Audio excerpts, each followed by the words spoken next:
Well, I'm Frederick Mariwa. I come from Kenya. I represent AMARC. AMARC is the World Association of Community Radios in this symposium. So I came over from Kenya to represent AMARC, to report for AMARC over every event that is taking place in this symposium. Well, it's quite important for community radios to be represented in such a symposium because climate change issues are now coming out of conferences, out of boardrooms, out of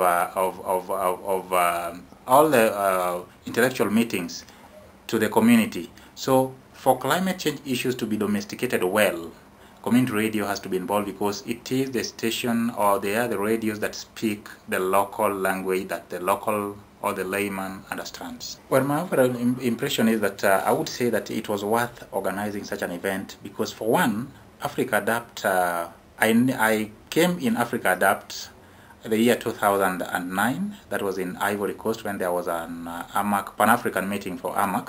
But then for that period of time, I never found it quite interactive to be part of AfricaAdapt. But from now, I think I came to realize that AfricaAdapt is that active network that I never thought about.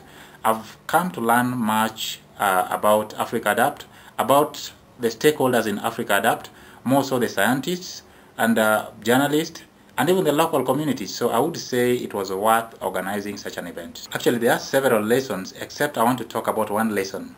The lesson of integrating indigenous knowledge and scientific knowledge in climate change.